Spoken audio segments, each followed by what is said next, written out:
My house is too quiet. Every creak of the floorboards echoes, as if the silence itself were mocking my loneliness. 72 years old, and what do I have to show for it? Empty rooms, dusty photographs, and memories that feel more like dreams every day.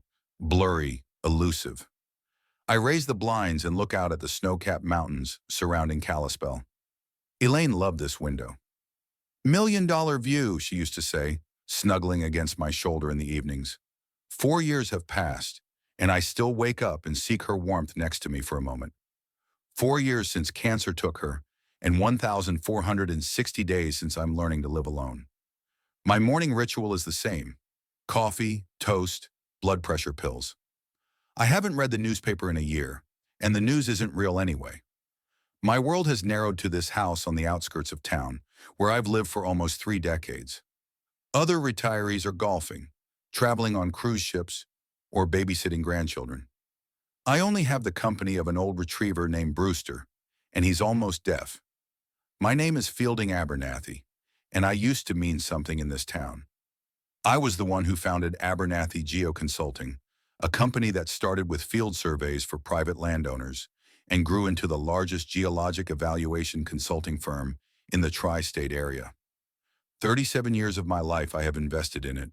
Every soil sample, every report, every expedition carried my name and my character. Meticulous, scrupulous, uncompromising. Elaine was my backbone. She did the bookkeeping for the first 10 years when we couldn't afford to hire full-time staff. Slept in the expedition van when we needed to save money on hotels. Never complained, even when I disappeared for weeks in the mountains, leaving her alone with little Wesley. Wesley, my son, my blood, my extension, and my biggest headache. From childhood, he was a smart boy, but he was restless. At school, teachers complained, "He's bright, but he's a throwaway. He needs a trick." I tried to give him that trick. I took him with me to the fields, explained how to read the earth, how to understand stones.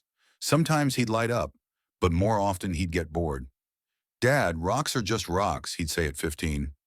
At 19, he left to study business in Seattle and only came back for the holidays. I didn't insist that he continue my business. Elaine always said, "Let him find his own way." But when he returned to Kalispell in his 30s, with a wife and an MBA, and expressed a desire to work for the company, I rejoiced. Maybe not with the most noble of feelings, vanity, but pleased. The son is coming back to take over the family business. Isn't that what every father dreams of? Parisha Shelton Abernathy. Even the name's pretentious. Wesley brought her back from Portland, where they met at some business conference. Tall, slender, raven wing hair, and cold gray eyes. Studied marketing and external communications. She spoke in chiseled phrases, as if each word was a nail she was hammering into her interlocutor. "Your company is a rough diamond, Mr. Abernathy," she said the first time we met, looking around my modest office with geological maps on the walls. "Wesley and I will make a diamond out of it." Elaine was still alive then, though she was already sick. "Don't trust her completely," she whispered to me that evening. "She's the kind of person who always wants to be in charge." I brushed it off, figured it was just maternal jealousy, a desire to protect my place in my son's life. I know now that Elaine was right. She was always right. At first, the changes seemed reasonable. Wesley and Parisha insisted on moving the office downtown to a more presentable space. They updated the logo, launched a website, hired young professionals, an infusion of fresh blood, expanded services, diversifying risks. Parisha became Director of Marketing and Communications. Wesley became COO, and I remained president of the company, on paper. "You wanted to spend more time with your mom," Wesley would say when I expressed my displeasure at not being committed to new projects. "We're just unloading you from your routine." Maybe they were right. Elaine needed me. Her condition was worsening, and I was spending more and more time at home instead of at the office. Of course, I was still working, reviewing reports, counseling on complex cases, meeting with key clients. But gradually, I was being moved away from decision-making. The process was so smooth that I didn't even notice how I turned into a wedding general. I came into the office 2 or 3 times a week, nodded my head at meetings, signed the papers Wesley slipped me. It's just a formality, Dad, he'd say, and I believed him. Because he's my son, damn it. And because my head was occupied with something else entirely, how to keep Elaine in this world for at least one more day. When she left, it was like I woke up. I returned to the office a week after the funeral, determined to immerse myself in my work so I wouldn't have to think about the emptiness that was now my home, and found I wasn't welcome there. My office had been converted into an employee lounge area with a coffee machine and foosball table. My things were neatly boxed up and placed in a corner. The receptionist, not my faithful Doris, who had worked with me for 20 years, but some new girl with blue hair, looked at me with poorly concealed surprise. Mr. Abernathy Sr., you weren't on the schedule. Mr. Wesley is in an investor meeting right now. Perhaps I can set up a time for you tomorrow? We'll set up a time for me, at my own company. Then I just turned around and walked away. Couldn't make a scene. Couldn't let the young employees, who probably didn't even know who I was, see me yelling at my own son. That evening, Wesley called, apologized, said they were preparing a surprise for me. A new office, bigger and better than the last one. That they weren't expecting me back so soon after everything. That they understood my grief, but maybe I should take another vacation, or even consider a partial retirement. You've built a great company, Dad, he said in that special tone one uses with the elderly and the sick. Now you can rest and enjoy the fruits of your labor. Parisha and I will take care of everything. I agreed, because I was broken, because I was too tired, because Elaine was no longer there to say, Fielding, don't be a wimp. 2 months later, I signed the papers transferring controlling interest to Wesley. Parisha prepared the paperwork, smiled, poured the whiskey. This is just a formalization of what is already de facto in place, Fielding, she said, calling me by my first name for the first time rather than Mr. Abernathy. You are still the honorary president, and your opinion will always carry weight. I signed. What else could I do? Fight my own son? Sue? Elaine would have rolled over in her grave. 3 years have passed since then. 3 years in which I've gone from business founder and owner to an odd figure at family dinners. An old man who has smiled at condescendingly when he tries to talk about work. Sure, Dad. Very interesting. By the way, have you heard about the new golf club? The company is thriving, one must admit. Wesley and Parisha have expanded it, opening branches in Missoula and Boise, hired young, aggressive managers who seem to work 24 hours a day. We converted part of the business to environmental consulting, a trendy field these days. I'm getting generous dividends. Wesley bought me a new car last Christmas. To keep you safe, Dad. Parisha is always inquiring about my health and recommending new doctors. They invite me to family dinners once a month where I sit at the head of the table, like a museum piece to be proud of, but that no one really wants. And now there's a card on my desk. Heavy paper, gold embossing. Dear Father, I invite you to my 40th birthday party, February 21st, 7 p.m., Lakeside Terrace Restaurant. Tie required. Love, Wesley. Handwritten note in his son's sprawling handwriting. Dad, this is going to be a special night. There's some news you're going to love. Don't miss it. News. What kind of news?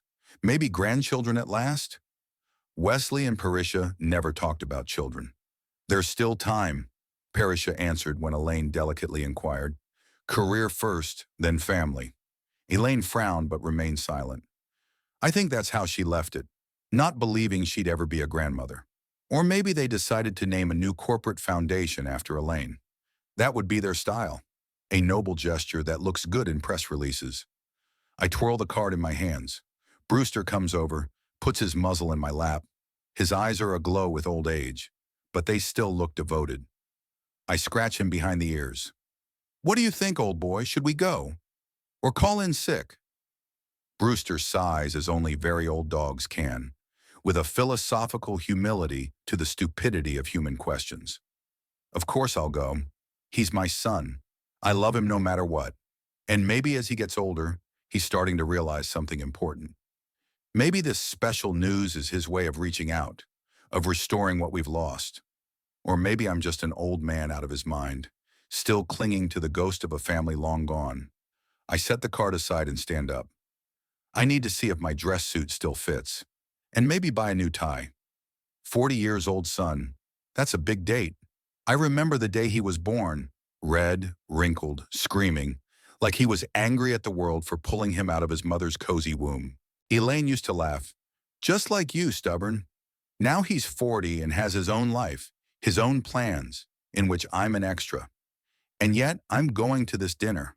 I'll wear a tie. I'm going to smile. Because he's my son. And because, frankly, I have nothing else to do this Tuesday night. Or any other night. A brown envelope showed up on my porch 3 days before Wesley's birthday. No stamp, no return address, just my name printed on a white post-it. I spotted it after returning from a morning walk with Brewster. Inside was a flash drive and a note. Mr. Abernathy, I think you should see this. A well-wisher. At my age, anonymous messages are more irritating than curious. Probably some kind of spam, virus, or worse. I tossed the envelope on the kitchen table and went about my usual business. But in the evening, after a second glass of whiskey, the envelope began to seem more and more intriguing. What if it was really important? I pulled an old laptop out of my desk drawer, which I used only for looking at photos and the occasional letter to former coworkers.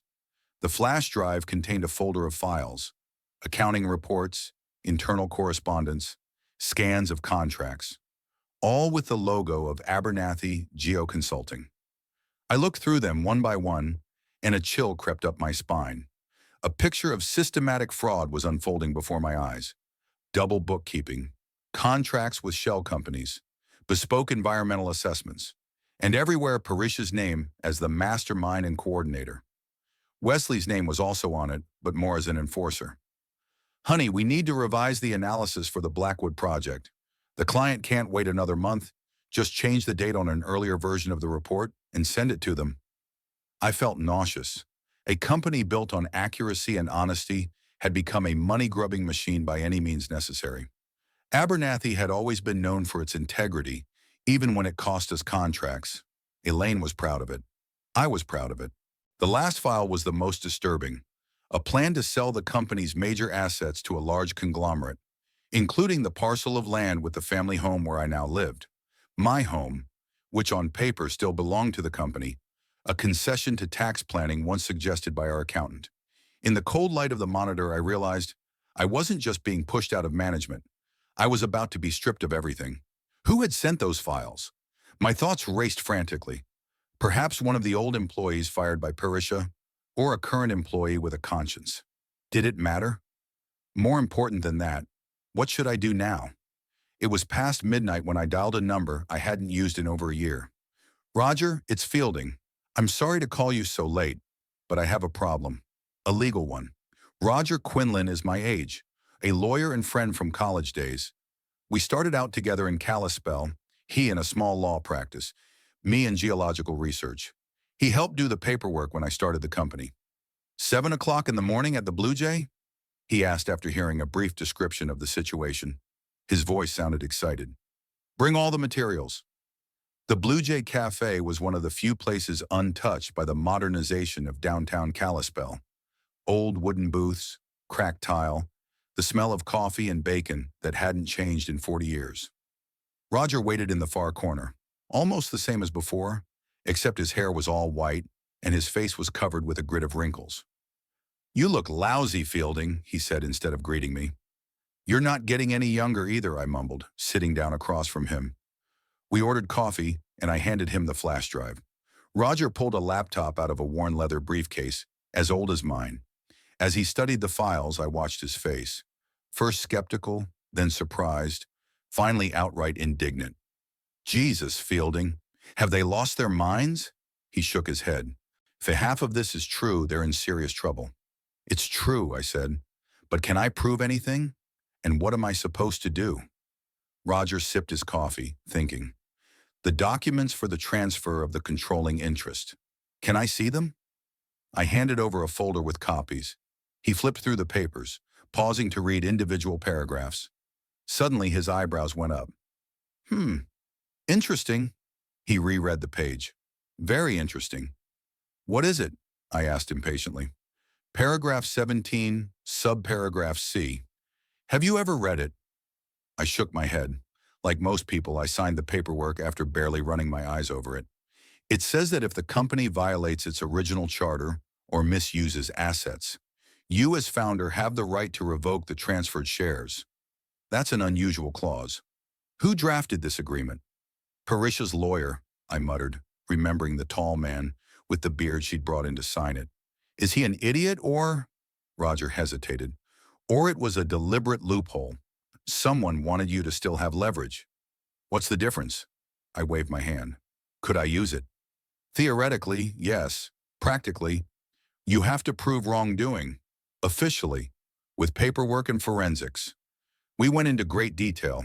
3 hours and 4 cups of coffee later, we had a plan. Roger contacted his contacts, an accountant auditor and a corporate law expert. I signed a power of attorney authorizing them to examine the company's finances. They will begin a silent review, ostensibly a routine audit at the request of a minority shareholder. When did you say your son's birthday was? Roger asked, gathering the papers. 3 days from now, in the evening. Perfect.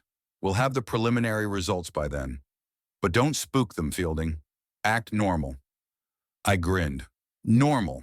As if I could pretend I didn't know about my own son's betrayal. But I have to. For the plan. For retribution. By the way, who sent you those files? Roger asked, standing up. I have no idea. That's odd, he said. Someone really needs you to know about this. Someone who has access to internal documentation. This isn't an accident, Fielding. Someone is using you. Or helping me, I objected. Maybe, he shrugged. Either way, be careful. And keep me in the loop. I spent the next few days in a fog, calling old contacts, gathering information about the company's current projects. I thought a lot about my son. Wesley was never a bad kid. Wayward, yes. Spoiled, maybe, but not abusive. When he returned to Kalispell with Parisha, I was sure he wanted to continue the family business out of respect for me and love for his mother. Now I realized it was Parisha's idea. She saw the company as a stepping stone, an asset that could be squeezed out and sold. And Wesley, let her. Maybe out of weakness of character. Maybe out of love for her. Or maybe my Elaine had been right when she'd whispered to me in those last months, he's always been jealous of you, Fielding, always wanting to prove he was better than you. I remembered how angry Wesley had gotten as a teenager when I missed his school performances because of work. How resentful when I criticized his grades or his choice of friends. How he grew more and more distant as he left for college and then Seattle, calling less and less often. Deep down, I always knew that I didn't love him enough, or more accurately, not in the way I should have. I loved the idea of a son, a successor to the business, proud of his successes when they met my expectations. But did I accept him for who he was? Did I understand what he needed? Elaine used to say, you're too demanding. He just wants your approval. I'd wave it off. Approval has to be earned. Maybe I deserved what I got. A son who sees me not as a father, but as an obstacle. Who's willing to take away my house and sell my company to prove, what? His worth? His power over me? Either way, it was too late for self-reflection. The deed was done.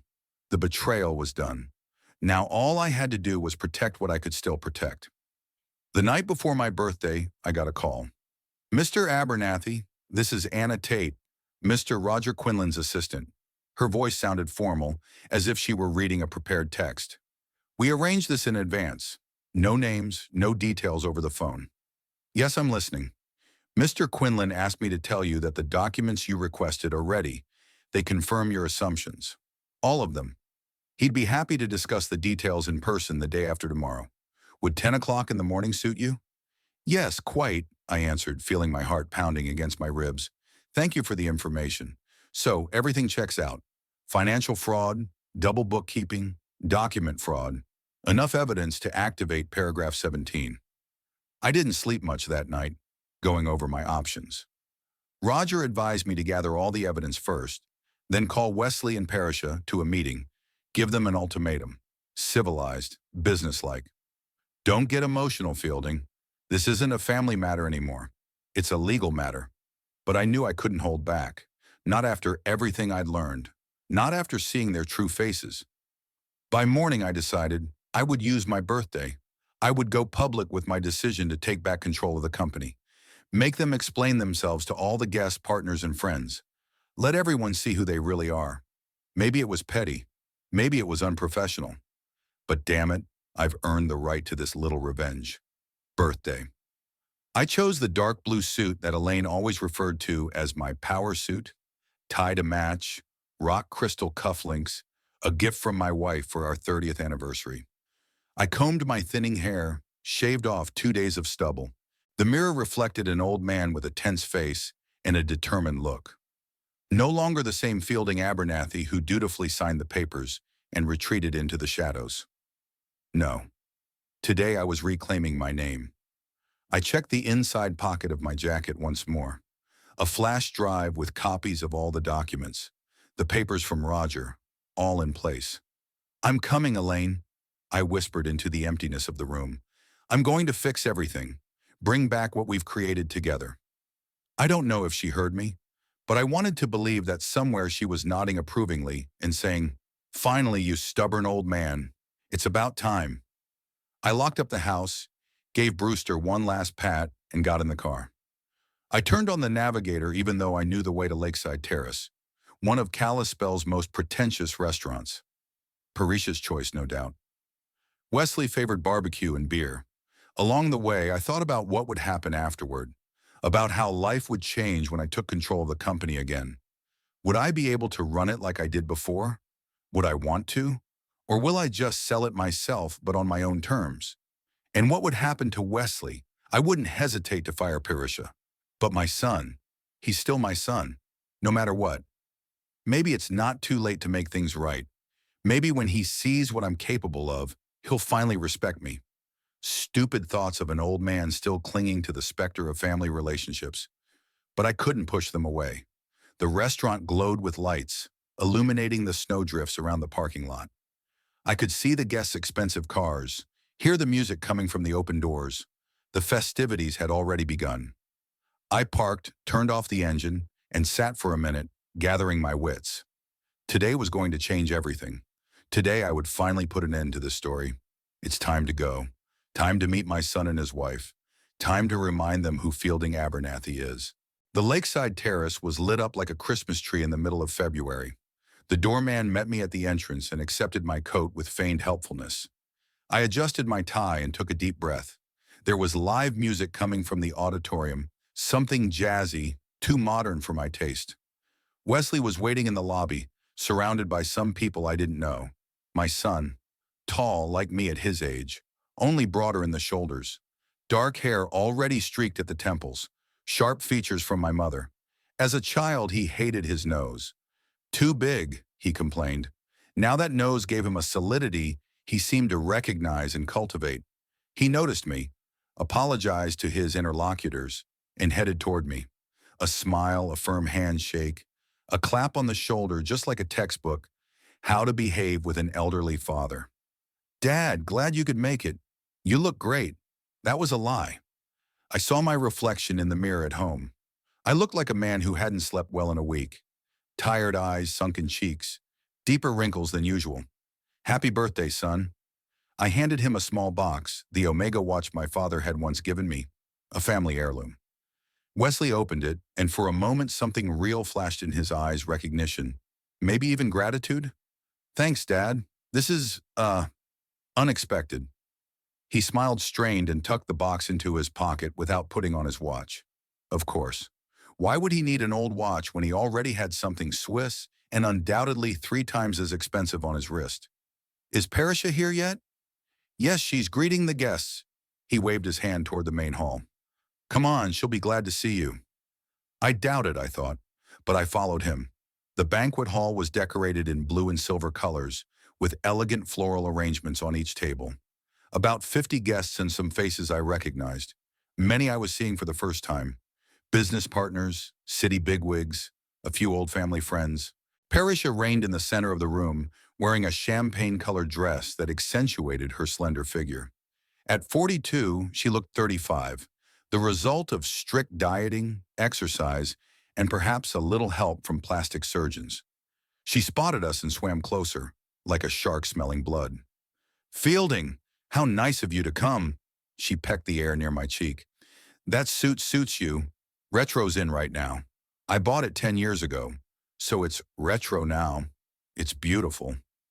Parisha. It's a beautiful evening, I nodded, looking around the room. It's a great turnout. Even the mayor honored your presence. The mayor of Kalispell, Richard Hansen, stood at the bar sipping whiskey. We'd known each other since high school, but we'd never been close. Oh, Richard and I are working on several municipal projects, she smiled. Business and politics always go hand in hand, don't they? I didn't say anything. I was growing irritated inside at her condescending tone, at her ostentatious hospitality, at the fake atmosphere. Come on, your table is in the center, next to us. She took me under the elbow, as if I were a frail old man in need of support. Everyone was already seated. I sat down in my assigned seat. On the right, the Hansons, the mayor and his wife. On the left, an empty chair. Opposite, Wesley and Parisha. The perfect setup for a family confrontation. Dinner passed excruciatingly slowly. The conversations around me were a muffled hum. I ate mechanically, unable to taste the exquisite dishes. All my attention was focused on Wesley and Parrish. They were sitting with their shoulders slumped against each other, occasionally whispering and glancing at me. Getting ready for their big announcement? After the main course, Parisha tapped her fork on her glass. The sound echoed through the room, conversations quieted, and all eyes turned to her. Dear friends, Wesley and I are so happy to see you today. On this special day, her voice sounded honeyed, the professional tone of a seasoned orator. 40 years is a milestone, a time to take stock of the interim results and make new plans. Wesley sat beside her, smiling like a proud child. It always amazed me how he turned into an obedient boy around her. Where is the cocky, independent boy who argued politics with me, refused to cut his hair according to the dress code, and once stole my car to impress a girl? Parisha continued. Wesley and I have some wonderful news to share today, a new phase in the growth of our business and our lives. She paused spectacularly, circling the guest with her gaze. A real actress. Abernathy Geo Consulting has always been a part of Kalispell's history. Founded by the esteemed Fielding Abernathy, she nodded in my direction, and several guests turned around as well. It thrived because of his vision, and under Wesley's leadership, it had gained new momentum.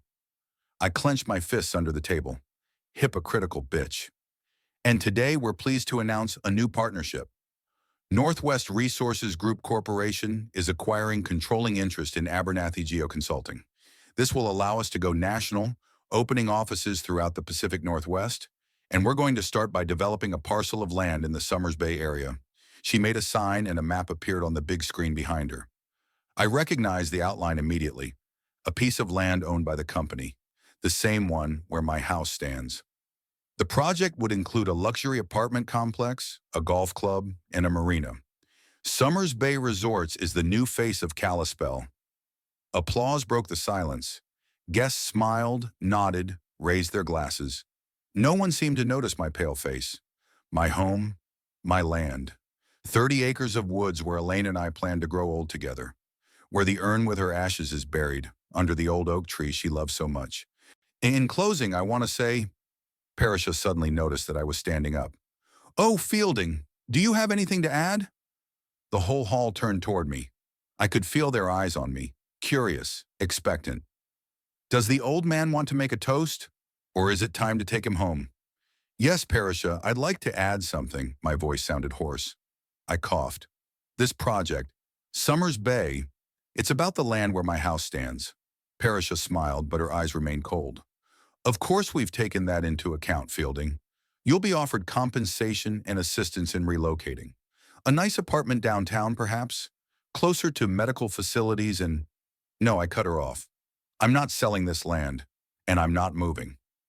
Wesley stepped forward, his voice conciliatory but tinged with impatience. Dad, we'll discuss the details later. This isn't the time or place. When is the time, Wesley? When the bulldozers come to demolish the house where your mother's buried? There was an awkward silence in the room. Someone coughed. Wesley turned black. You're exaggerating as usual. No one's going to... I'm not finished. My voice got stronger.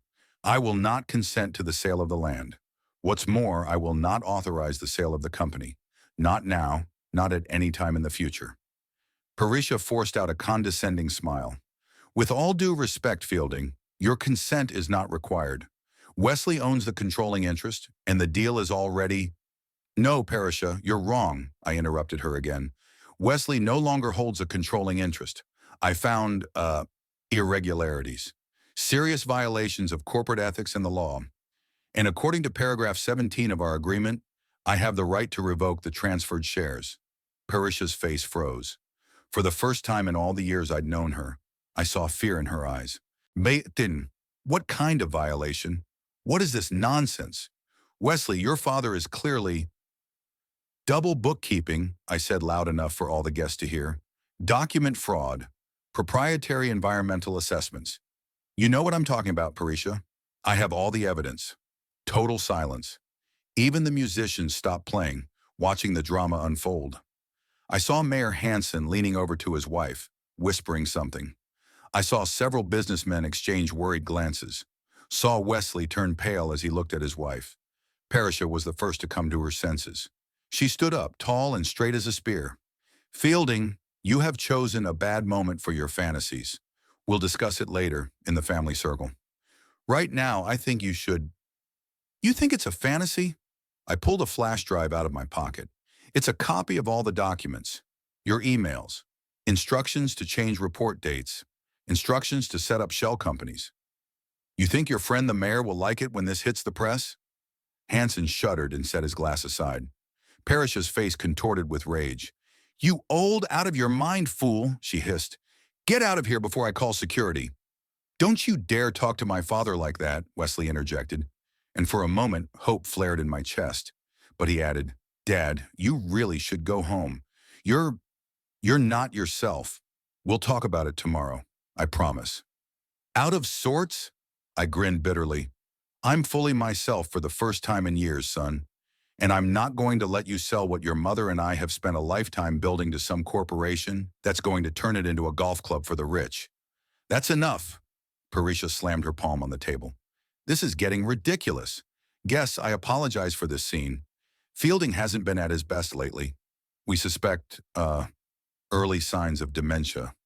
The words hit me like a slap in the face. I felt the blood rush to my face. Dementia? You're accusing me of dementia to cover your shenanigans? Fielding, look at you. Her voice became mellifluous with fake sympathy. You barge into your own son's birthday party with some crazy accusations. It's not normal. Maybe you should see a specialist. The only specialists working right now are the auditors checking your books. I cut him off. And believe me, they'll find all your dirty secrets. Wesley jumped up. Enough. You have no right. This company is mine now, and I will do with it as I see fit. Yours? I looked him right in the eye. Have you ever done any field research? Have you ever written a report from start to finish? Do you know how to read the earth? How to listen to rocks? No. You just come in and take what others have made, like a vulture. Wesley's face contorted with rage. It's always the same.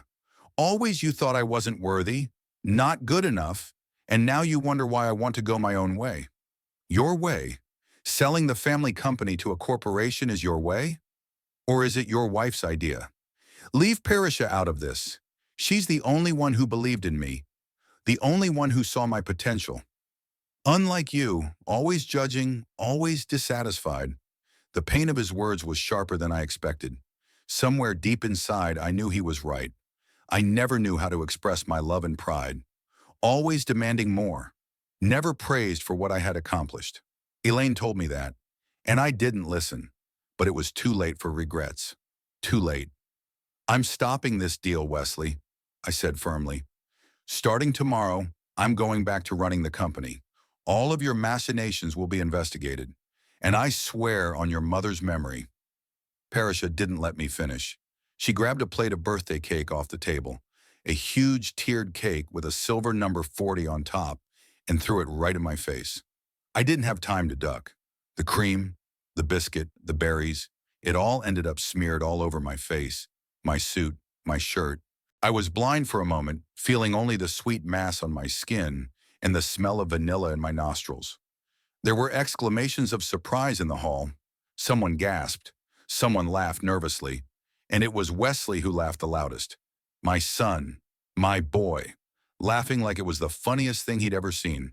His father covered in cake, humiliated, ridiculed. Slowly, trying to maintain my dignity, I wiped my eyes with a napkin.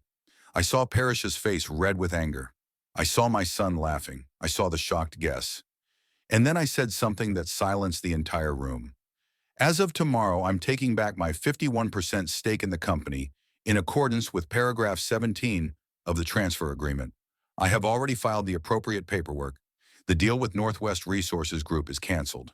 And you two, I looked at Wesley and Parisha, can either work under my rules or find new employment. And Parisha, I paused for a moment, I have copies of your correspondence with the contractors, the one where you asked me to change the environmental sample results. I think the state's attorney will be very interested in that information. Parisha's face went pale. Wesley stopped laughing. There was dead silence in the room. I turned and walked toward the exit, feeling the cream from the cake dripping down my neck past my collar. But my back was straight and my step was firm. In that moment, I was fielding Abernathy again, the man who built a company from the ground up, who never gave up or compromised, who always stood up for what he believed in. And even though I was covered head to toe in cake, I felt like a winner. I was almost to the door of the restaurant when I heard hurried footsteps and Wesley's panting voice behind me. Wait, Dad, stop! When I turned around, I saw my son, confused and disheveled, as if he had run a marathon instead of crossing the banquet hall. Son, what the hell were you talking about?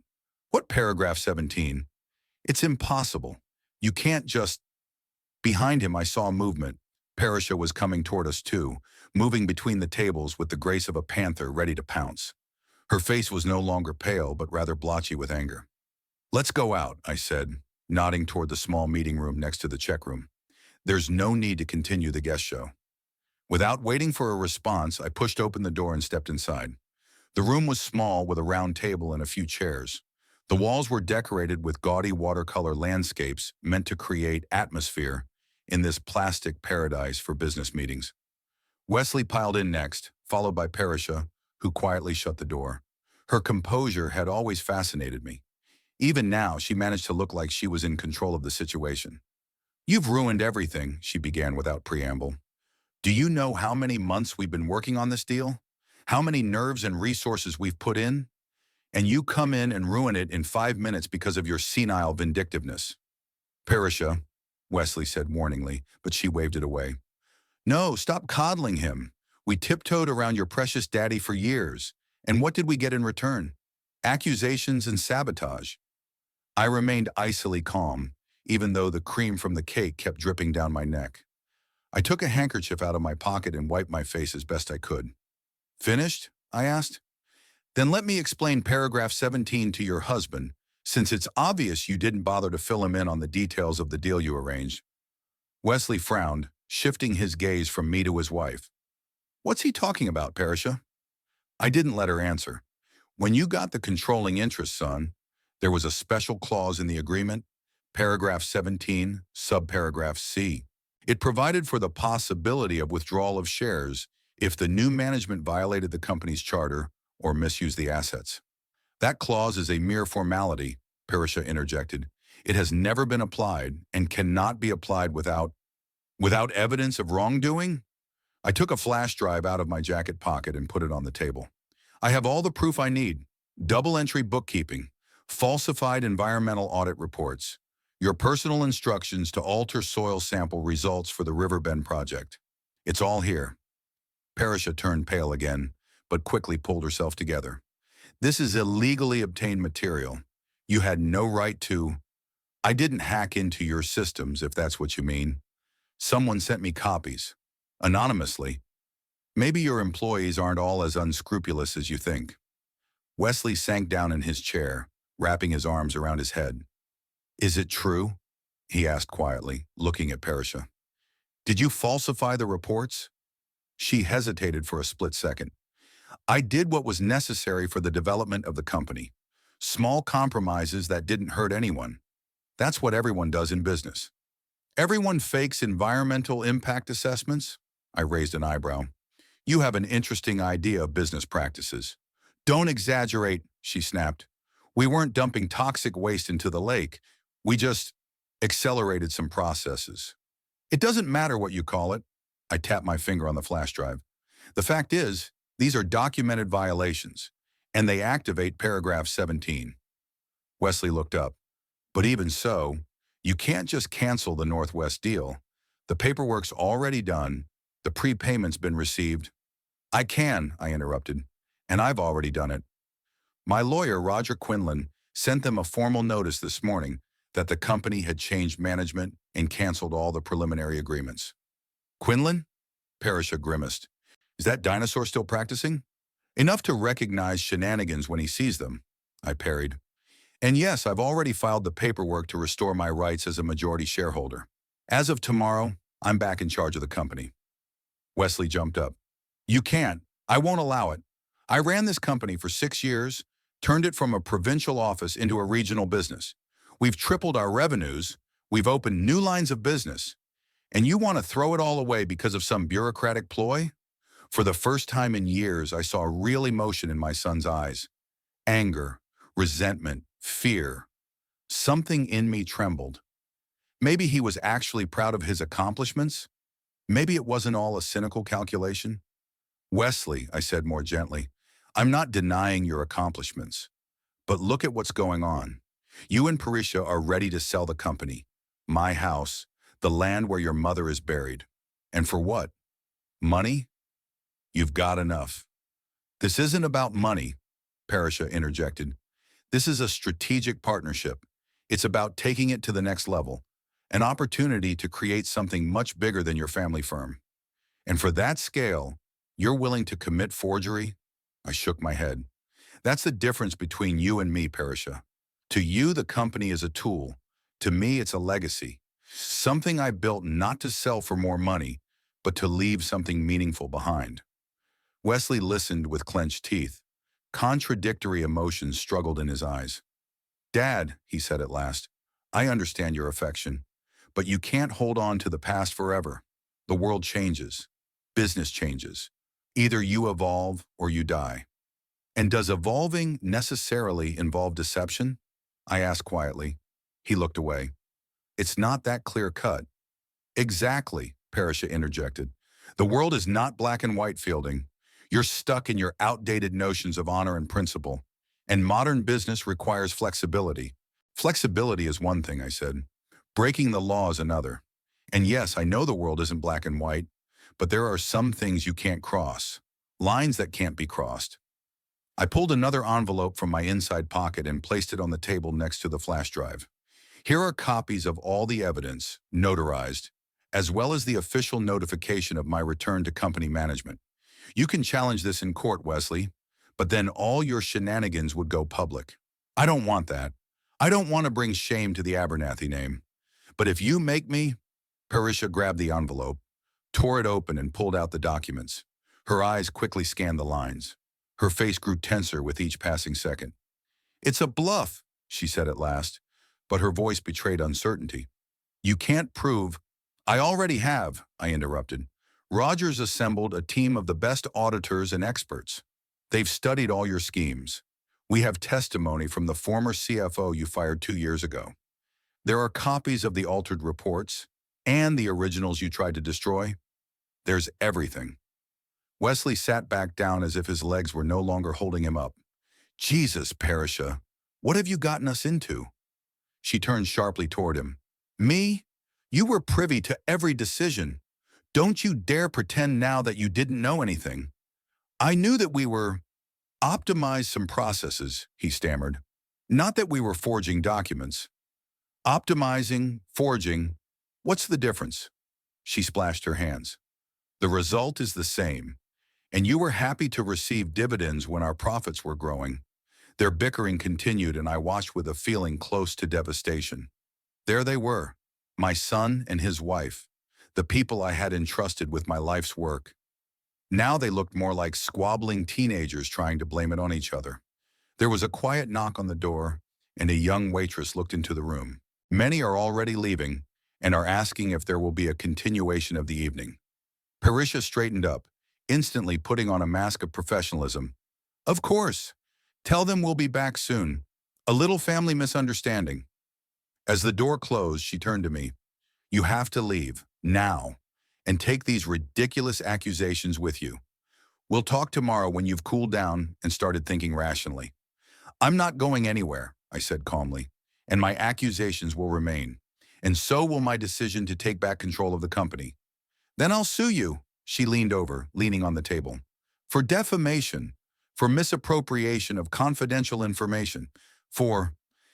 Stop it, Parisha, Wesley said tiredly. You know he's right. If this evidence is real, we're in deep shit. She straightened, looking at her husband with frank contempt. You're giving up? Just like that? Without a fight? What do you suggest? He spread his hands. To sue my own father? Let all this dirt come out? Let us both get our licenses revoked and maybe even prosecuted? Parisha was silent, her lips pressed into a thin line. I could see her mind frantically running through the options, calculating the odds and risks. Finally, she straightened up and looked at me with cold fury. What do you want, Fielding? What is your price? Price? I shook my head. I'm not bargaining. I'm giving back what is rightfully mine. The company I built, the house where I live. And what's going to happen to us? Wesley asked. Will you throw us out on the street? Destroy us?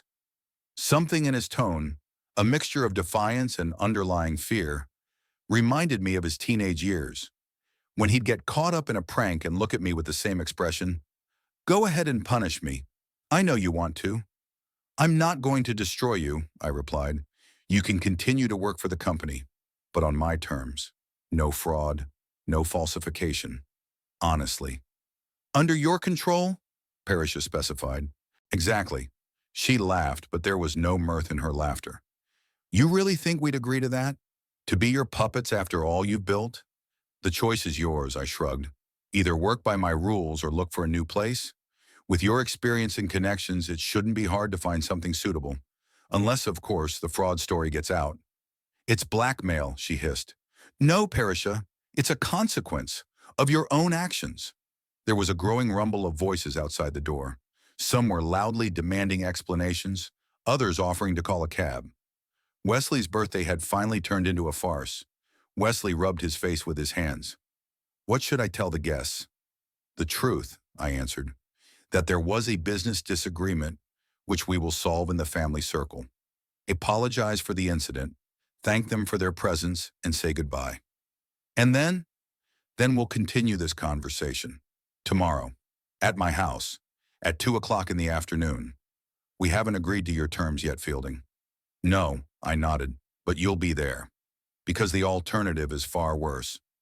I stood up, feeling my knees aching. Age does take its toll, especially in times of stress. I think I'll go home now. I need to change. I pointed to the cake-stained suit. And yes, Parisha, I'll send you the dry cleaning bill. I headed for the door, but stopped with my hand on the knob. One more thing. If you decide not to show up tomorrow or pull any stunts, all the paperwork goes automatically to the DA's office and the IRS. I've set up automatic forwarding, so, see you tomorrow. I walked out without looking back. The hall was in chaos. The guests were packing up, the waiters were standing with full trays, the musicians were packing their instruments. The festivities were definitely not going well. Mayor Hanson caught me at the exit. Fielding, what the hell is going on here? Is it true about the shenanigans? Ask Parisha, I said. Shoridrum. Or better yet, ask your own inspectors who turned a blind eye to the violations. By the way, did I mention that the reporters already have copies of the documents? It was a bluff, but from the look on his face, a very good one. Look, Fielding, we're old acquaintances. Maybe we should talk about this. Tomorrow, Richard. I patted him on the shoulder. All questions tomorrow. I went to the check room, got my coat, and walked out into the cold February night. The snow crunched under my feet, the fresh air clearing my head after the stuffy atmosphere of the restaurant and the nervous confrontation. After getting into the car, I sat for a few minutes just staring at the lighted entrance of Lakeside Terrace, where guests kept coming out. Some stopped to discuss what had happened, Others hurried away, as if afraid of being involved in a scandal. My son and his wife never showed up. Apparently, they stayed in that meeting room, trying to come up with a plan of escape, or at least a dignified retreat. I started the engine and drove slowly out of the parking lot. The first round was left to me, but the war was just beginning, and I knew Parisha wouldn't give up so easily. She would look for loopholes, pressure Wesley, manipulate, threaten. She was in her element. And Wesley, what would he choose? Will he stay loyal to his wife, or will he remember that he is my son after all? Would we ever be able to rebuild what had been destroyed? I didn't know the answers. All I knew was that I wouldn't back down again. For too long, I'd let them wipe their feet on me, push me aside, pretend I didn't matter anymore. This night changed everything. And no matter what happened tomorrow, I knew one thing. Fielding Abernathy was back, and this time I wouldn't let anyone take from me what was rightfully mine. The morning was clear and frosty. The sun reflected off the snow so brightly that it stung my eyes. I sat at the kitchen table, sipping strong coffee and looking over the papers Roger had sent with the courier. Official confirmation of my reinstatement as a majority shareholder. Provisional for now, but legally binding until the case was fully adjudicated. Brewster lay at my feet, occasionally sighing in his sleep. The old dog was barely audible, but his presence gave me a strange calm. At least one living thing in this world was unconditionally loyal to me. The phone rang at 11 sharp. Wesley's number. "It's Wesley's number," I said, trying to keep my voice neutral. "Dad, we need to talk." He sounded tired, like he'd been up all night. "Before we meet." "I'm listening." "Not on the phone. Can I come over?" "Alone." I hesitated. A ruse? Trying to catch me off guard while there are no witnesses? "All right, I'll see you in 30 minutes. Hanging up the phone, I walked to the window. We'd grown so far apart over the years that I automatically expected my own son to do something to me. The sad reality of our relationship. Wesley arrived 27 minutes later. I watched his silver BMW drive carefully down the driveway, as if he was afraid of hitting something in the way. He'd always been a careful driver, even as a teenager. Unlike me, Elaine was always scolding me for sharp turns and sudden stops. He entered without knocking, as he always did. At least it was a childhood habit. Wesley looked rumpled with his expensive coat open, red eyes, stubble on his cheeks. "Coffee?" I offered. He nodded and strode into the kitchen, automatically opening the right cabinet for a mug. Despite his infrequent visits, he still remembered the arrangement of things in the house where he'd grown up. We sat down at the table. Brewster came over, sniffed his shoes, and returned to his seat at my feet. "Does Parisha know you're here?" I asked, breaking the long silence. "No." He sipped his coffee. "She thinks I went to the office to clean up the mess from last night. Do you?" He set the mug down and looked at me straight on. "Dad, I want to understand what you're really after. Revenge? Control of the company? Or do you just want to destroy everything Parisha and I have built?" "I want what's mine back," I answered calmly. "The company I founded, the house I live in, the respect I deserve. And to do that, you had to make a scene in front of everyone? Humiliate us in public? How else was I supposed to stop a deal I wasn't even notified about? A deal that would deprive me of the house where your mother is buried?" He looked away. "We would have found a solution. We would have moved the urn, built a memorial." "Do you hear yourself?" I shook my head. "Elaine wanted to stay here, under the oak tree we planted when you were born. She loved this view, this air, this silence. And you were willing to destroy it all for, what? Money? Prestige?" Wesley clenched the mug so hard his knuckles turned white. "For the development of the company. For the future. You wouldn't understand that. You've always lived in the past. The past that created everything you have," I retorted. "The company, the reputation, the fortune. It's all built on the foundation your mother and I laid. And I'm grateful for that. But time marches on, Dad. We can't stay a family firm from the last century forever. The market's changing. Competitors are closing in. Northwest offered resources, connections, national exposure. At the cost of losing its independence, at the cost of compromising principles." He snorted. "Principles don't pay the bills." "No," I agreed. but they define who you are. And if you're willing to sell your soul for money, how are you different from a mercenary? Wesley leaned back in his chair. That's it. You think I betrayed you. Betrayed the company. Sold out. You don't? I looked him in the eye. You let Parisha manipulate you, convince you of questionable methods. You turned a blind eye to falsification, forgery, fraud. This is not the Wesley I raised. The one you raised? His voice became harsh. When exactly did you raise me, Dad? When you were away on expeditions for 2 months at a time? Or when you only came home to sleep a few hours between projects? Or maybe when you criticized every choice I made, every decision I made, because they didn't meet your expectations? The words hit me like a slap in the face. There was a bitter truth in them that I preferred to ignore. Yes, I was absent a lot. Yes, I demanded too much. I thought that strictness would make him stronger, more successful. But maybe it just alienated him from me. I did the best I could, I said quietly. Work to give you and Mom a better life. To build something meaningful that would one day pass to you. You were building an empire, not a family. He grinned bitterly. And you wonder why I grew up the way I did. We were silent. A flock of birds flew past the window, their shadows sliding across the snow. A dog barked in the distance, and Brewster lifted his head, but couldn't hear because he was deaf. What do you want from me now, Wesley? I asked at last. Why did you come here? He sighed. I want to propose a compromise. Parisha doesn't know I'm here. She won't agree to your terms, thinks we can challenge your evidence, delay the case in court, buy time. And you? I'm tired of the war, Dad. I've spent my whole life trying to prove to you that I'm worthy, that I could run this company as well as you, that I could be successful in my own way without copying you.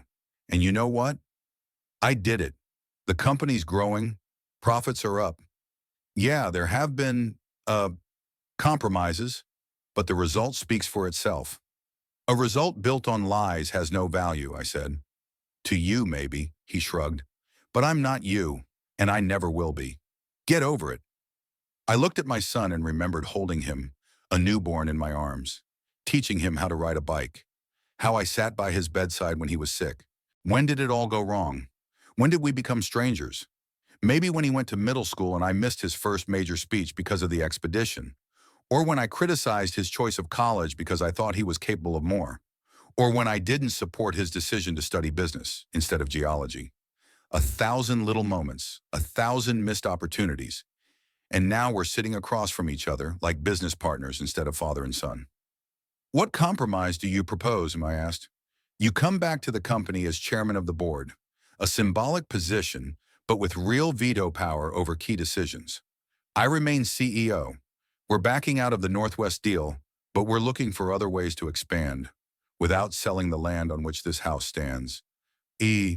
We're stopping all questionable practices, back to honest business as you've always demanded. The offer sounded reasonable, almost tempting, but something made me wary. What about Parisha? He hesitated. She's leaving operations. She'll remain a marketing consultant, but without signing authority or access to financial decisions? And she's okay with that? No, he shook his head, but I'm going to make her make that decision, for the sake of the company, for our future. I studied his face, trying to see how sincere that promise was. Could he really go against Parisha's will? The man who'd shaped his decisions all these years? Why should I believe you, Wesley, after everything that's happened? Because I'm your son, he answered simply. And because, despite our differences, I still respect what you've created, what you taught me. Honesty, perseverance, dedication. Somewhere in the back of my mind, I always wanted you to be proud of me. There was something so sincere, almost childlike in his words that I felt my heart clench. Maybe all was not yet lost. Maybe we could still rebuild what we destroyed. I need to think, I said, and talk to Roger. So, of course, he nodded, but we have until 2 o'clock, before we meet. And if I refuse, then Parisha will go all in, he sighed. She's already contacted her lawyers. They're preparing an incapacity suit. What? She claims you're showing signs of dementia, that you're incapable of judgment and decision-making. They're going to find doctors to confirm that. They'll arrange for an evaluation. I felt anger rising up inside me in a wave. That's absurd. Anyone who talks to me for 5 minutes will realize that I'm sane. I know. He held up his hands in a conciliatory gesture. I'm not saying they're right, but they can delay the process, create doubt, block you from doing anything until the forensics are done. In the meantime, the Northwest deal will be finalized. And you're going to let her do that? Declare your father incompetent to steal the company? Wesley gave me a long look. No, that's why I'm here. I'm offering a solution that will save face for all of us. I stood up and walked to the window, looking out at the snow-covered yard. So many memories are tied to this place. This is where Wesley took his first steps. This is where Elaine and I sat on summer evenings, planning for the future. This is where I buried her when the future was gone. I'll do it on one condition, I said without turning around. You personally guarantee that this land will never be sold or developed, that my house will remain untouched for the rest of my life. Agreed, he answered quickly. And one more thing. Parisha must personally apologize to the entire company for falsification and deceit. Wesley grimaced. Dad, that's too much. You know her. She'd rather die than no deal. I turned to him. I'm not asking for public humiliation, just an admission in front of the staff that mistakes were made that will not be repeated. He stood up with his hands in his pockets. I'll talk to her, but no promises. I'll see you at 2 o'clock. I nodded toward the door. Suriname, with Parisha and Roger. When he left, I sat still for a long time, staring at the closed door. Brewster rested his head in my lap, and I stroked him, lost in thought. Could I trust Wesley, or was this just another ploy designed by Parisha? To play the good cop, make me believe in reconciliation, and then stab me in the back? Feelings fought within me. Fatherly love versus business pragmatism, hope versus bitter experience. I wanted so badly to believe that my son was sincere, that he really wants to make things right, that somewhere deep down inside he is still that boy who once proudly declared, I'm going to be like you, Dad. But life has taught me caution, especially when it comes to people who have already betrayed you once. I called Roger and told him about Wesley's offer. It sounds like a trap, he muttered into the phone, especially the threat of incapacitation. Typical when you've got nothing to back it up. But if he's sincere, I asked, if this is a chance to settle this peacefully, it's your decision, Fielding, but I'd insist on additional guarantees, a written agreement, notarized, and a clear description of the consequences for breach. After the conversation, I went into the living room and pulled an old photo album out of the cupboard. I flipped through the yellowed pages, stopping at the pictures that captured our family at the best of times. Wesley at graduation, Wesley receiving his college diploma, Wesley and Elaine on a picnic. When and how did I lose touch with my son?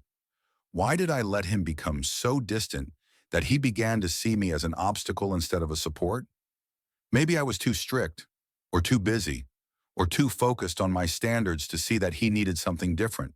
Not criticism, but acceptance. Not expectations, but support. But was it too late? Could I have gotten back the son I lost years ago? Or would we be strangers forever, bound only by business and memories of the woman we both loved? I closed the album as the clock struck 2:30. Time to make a decision. Time to come face to face with Parisha and Wesley. Time to find out if my son was truly ready to choose me over the woman who had manipulated him all these years. I put on a fresh shirt and jacket. I combed my hair. I looked in the mirror at an old man with stubborn eyes and deep wrinkles. Wrinkles from worry, from loss, from loneliness. Hang in there, old man, I said to my reflection. One more fight. Brewster walked me to the door, tail wagging. I leaned over to scratch him behind the ears. I'll be back soon, buddy, and hopefully with good news. But something told me it wasn't going to be good news, that the real battle was just beginning, and that Parisha wouldn't give up as easily as Wesley hoped. I got in the car and started the engine. There was a confrontation ahead that could either destroy my family for good or give it a chance at a new beginning. And it all depended on how much I could trust my own son. The Abernathy Geo Consulting office had changed beyond recognition in the years I'd been away. Open space with transparent partitions, fancy furniture, a break area with a coffee machine that the young receptionist said cost as much as a used car. Traces of Parisha are everywhere, from the minimalist logo on the wall to the live plants in stylish planters. I arrived 15 minutes before the appointed time. Roger was already waiting in the meeting room, a small glass box in the center of the office, visible from all sides. Opacity as a concept. Ironic given the opacity of business practices in recent years. Ready? Roger asked, shaking my hand. He was wearing an old-fashioned tweed suit that made him look like a professor from the 50s. More than ever, I replied. We took seats on one side of the long table. Roger laid out the documents in perfect order before him, agreements, evidence of violations, the official notice of return of control. All clear, all legal. At 2 o'clock on the clock, the door opened and Parisha entered. Impeccable business suit, strict makeup, not a hint of yesterday's rage. She was followed by Wesley, pale and tense. Fielding, Parisha nodded coldly. Mr. Quinlan. I noticed that they sat at opposite ends of their side of the table, a physical expression of discord between them. Wesley avoided looking in my direction. I assume you've thought over our proposal, Parisha began, and you have an answer. I do. I looked at Wesley. I agree to the proposed terms, with some additions to be outlined by Roger. Roger coughed. Fielding returns as chairman of the board with veto power on all strategic matters. Wesley remains CEO with operational management authority. Parisha Abernathy steps down as director of marketing and strategic development, but can remain as a consultant without signature authority or access to financial information. Parisha tensed but said nothing. Wesley cast a quick glance at her, but she didn't turn around. In addition, Roger continued, Abernathy Geoconsulting is backing out of the deal with Northwest Resources Group and assuming all associated costs. The land at Summers Bay, which includes Fielding's home, is being removed from the company's assets and retitled in his name as private property. All shares in the company remain in the family and cannot be sold to third parties without the unanimous decision of the board of directors. Parisha curled her lips. That's absurd. You are effectively blocking any development of the company and depriving us of maneuverability. On the contrary, I argued, I guarantee that the company will remain family-owned, that its assets will not be sold off piecemeal for immediate profit, that the legacy Elaine and I have created will be preserved. Legacy? She snorted. We live in the 21st century, Fielding. Successful companies need to be flexible, ready to transform, and you're trying to mothball a business like a museum piece. If flexibility means dishonest methods, then yes, I prefer stability and principles, I countered. And from what I've learned, your flexibility has already brought the company to the brink of legal trouble. Wesley finally spoke. We've accepted the terms, Dad, but we also have demands. First, no legal action against Parisha or me. No investigations, no charges. What's happened will remain in the past, provided all questionable practices cease, Roger clarified. Of course, Wesley nodded. Second, we must have complete freedom in operational management. No micromanagement, no interference in day-to-day decisions. I agree, I said, as long as those decisions don't conflict with the overall strategy and ethical principles. Parisha crossed her arms over her chest. What about the apology you demanded? Wesley told me. They remain a condition of the deal, I replied firmly. You have to admit to the team that mistakes were made that won't be repeated. Never again, she cut me off. I will not humiliate myself in front of my employees. It would undermine my credibility. Then there's no agreement, I shrugged, and we go to Plan B, a full audit investigation, possible legal ramifications, a public scandal. Wesley ran his hand nervously through his hair. Parisha, maybe we should... No, she turned to him, her eyes narrowed. You promised you'd solve this, that you could convince him. Obviously, you failed. There was a tense silence in the room. I watched them. The crack in their relationship was becoming more and more visible. Maybe for the first time in years, Wesley saw his wife's real face. Calculating, ruthless, selfish.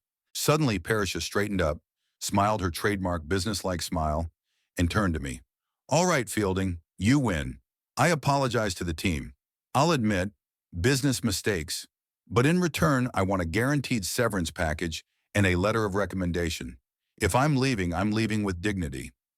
Now it was my turn to be surprised. I expected more fierce resistance, legal threats, even personal insults, but not such swift acquiescence. Why such sudden acquiescence? I asked bluntly. She smiled, but her eyes remained cold. I'm a businesswoman, Fielding. I know when to fight and when to retreat and regroup. Right now, the battle isn't worth it. I didn't believe her for a second. That woman never admitted defeat so easily. She was up to something. But what? Roger must have been thinking the same thing. We insist on a full accounting of all current projects, contracts, and financial obligations of the company, and a freeze on all transactions pending a full audit. Naturally, Parisha nodded. I'll have the paperwork ready by tomorrow. Wesley looked as puzzled as I was. Clearly he hadn't expected this. Parisha, are you sure? Absolutely, darling, she patted his arm. Sometimes you have to admit defeat to move on. Family business, family decisions. I understand. We spent the next 2 hours discussing the details of the agreement. Roger prepared a draft, which was tweaked, signed, and certified. By evening, the news of the change in management was to be announced to all employees. When we were finished, Parisha stood up first. Well, I guess that's it. I'll pack up my things and prepare the paperwork for the handover. Wesley, are you coming? My son hesitated. I'll catch up with you. I want to talk to my father some more. She shrugged and walked out, heels clicking on the marble floor. Perfect posture, head held high, not a hint of defeat. She's up to something, Roger said as the door closed. It's too easy. I agree, I nodded. Wesley? My son looked away. I don't know. She didn't share her plans with me. She just said she'd handle the situation. And you believed her? What was I supposed to do? He turned to me. She's my wife. We've been together over 10 years. And I'm your father. I've been your father your whole life. I looked him in the eye. If she's planning something against me or the company, I hope you choose the right side. Wesley didn't answer. Roger tactfully gathered his papers. I'll go prepare the final version of the documents. I'll see you tomorrow, Fielding. When we were alone, Wesley finally looked up. Do you really think this will work? That we can work together after everything that's happened? I don't know, I answered honestly, but I'm willing to try if you are too. And if I don't? If I decide to leave with Parisha? The question hit me harder than I expected. Despite all our differences, all the betrayals and resentments, I couldn't imagine the company without Wesley, without my son, my heir. It's your choice, I said quietly. I won't hold you back, but the company will stay in the family, even if you leave. And who will you leave it to? You have no other children. Then she will die with me, I answered simply.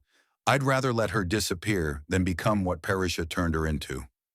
Wesley stood up and walked to the window. Behind the glass was a view of the snow-capped mountains of Kalispell, the same mountains I'd studied for decades, every slope, every rock.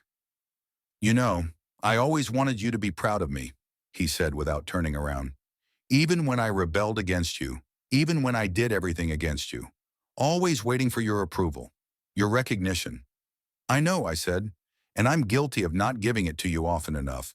But I've always been proud of you, Wesley, always loved you, even when I didn't agree with your decisions. He turned, and for a second I saw in his eyes the boy he'd once been, searching, unsure, hungry for fatherly approval. I have to go, he said, blinking. Parisha's waiting. I nodded, not trusting my voice. He walked out without looking back, and I was left alone in a glass box, surrounded by an office I had created but no longer recognized. A week later, I was officially back in charge of the company. Parisha kept her word. She publicly apologized to the team for some decisions that may have jeopardized the company's reputation, dryly, formally, without sincere remorse, but enough to honor the terms of our agreement. And the next day she left, packed up her things, took the severance pay due, and left the building without saying goodbye to anyone but her assistant. Wesley stayed, quiet, withdrawn, performing his duties with mechanical precision. We worked in the same building, sometimes sat in the same meetings, but it was as if a wall had grown between us. Professional courtesy had replaced family relations. He didn't go to Parisha, as I feared, but he didn't really come back to me. hovering somewhere in the middle, in his own limbo of uncertainty. A month later, I learned that they had sold their house and were living apart. Another month later, rumors reached me that Parisha had received an offer from a rival firm in Seattle. Wesley didn't mention it, and I didn't ask. And the company. The company was doing well. Strangely enough, after all the turmoil, after returning to honest business practices, our position only grew stronger. Clients valued our reputation, our history, our principles. What Parisha thought was a disadvantage turned out to be our greatest advantage. One evening, 3 months after my return, I stayed late at the office. Everyone had gone. Only the light in Wesley's office was still on. I knocked and peeked inside. He was sitting at his computer, concentrating on some graphs. "Am I interrupting?" He looked up. "No, come on in. I'm just going over the preliminary research results for the Midvale project." I sat down across from him. "How does it look?" "Promising, but we need more tests to be sure." "Additional tests are good," I nodded. "Better to be safe than to be wrong." He smiled weakly. "Yeah, I remember. You always said that." We were silent. Outside the window, the snow was beginning to fall, large flakes swirling in the light of the street lamps. "Parisha filed for divorce," Wesley said suddenly, not looking at me. "She flew to Seattle last week, accepted Pacific Geotech's offer." I didn't know what to say. Regret? Rejoice? I chose neutral. "How are you?" "I'm fine," he shrugged. "I guess it was bound to happen sooner or later. We're too different." "It's hard," I said quietly. "The end of a relationship is always hard." He nodded. "Yeah, but, you know, in a way, it's a relief too, like I can finally breathe fully." I understood what he meant. Parisha was a strong personality, dominating, controlling. Next to her, Wesley was always in the shadows. "What are you going to do next?" I asked. "Work," he smiled a little wider. "Focus on the company, on making it better, in the right way." "I'm glad," I said sincerely. "And proud of you, Wesley. Really proud." His eyes widened for a second, as if my words were something unexpected, precious. Then he lowered his gaze, hiding his emotion. "Thanks, Dad." That night I came home with a feeling I hadn't felt in a long time. Hope. Maybe not all was lost. Maybe in time Wesley and I could rebuild what we had destroyed. Not all at once, not quickly, but gradually, one step at a time. 6 months passed. Spring came, the snow melted, revealing the verdant mountainsides. The company moved forward steadily under our joint leadership. Wesley was in charge of operational issues. I was in charge of strategic decisions. We learned to work together, respecting each other's strengths. But true reconciliation was still a long way off. Too many unspoken things remained between us. Too many old wounds that were in no hurry to heal. One April day, I was sitting in my new office, not a glass box, but a spacious room with a view of the mountains. Old oak desk, leather chair, geologic specimens on the shelves. A little old-fashioned, but comfortable, in my opinion. There were 2 photos on the table, Elaine on our wedding day and little Wesley with his first bike. Reminders of what really matters, of what I'd lost and what I still hope to get back. I watched the sunset coloring the mountains in red gold tones and thought about all the decisions that had brought me to this moment, about compromises and principles, about victories and defeats. I had gotten my company back, protected the legacy I'd spent a lifetime building, but at what cost? A complete break with my daughter-in-law, a fragile, formal relationship with my son. Was this victory worth it? I didn't know. All I knew was that I had done the right thing, protected what I believed in, stayed true to myself and to Elaine's memory. And maybe in time, Wesley would understand. Maybe one day we'll be father and son again, not just business partners. Maybe. In the meantime, I sat in my office alone, with the bittersweet taste of victory on my lips, watching the last rays of sunlight gild the peaks of the mountains I'd studied all my life. Mountains that stood here long before me and will stand long after I am gone, unchanging, eternal, indifferent to the human dramas at their foot. I pulled an old watch out of my desk drawer, the same one I'd given Wesley for his birthday, which he'd returned to me a month ago with the words, "You should keep it until you decide I really deserve it." Maybe one day I'll give them to him again. when I'm sure he realizes their true value. Not as an expensive accessory, but as a symbol of continuity, of responsibility, of loyalty to principles. In the meantime, they will lie in my desk drawer, counting down the time that will perhaps heal our wounds and give us back what we have lost, time that I, at my age, did not have much of.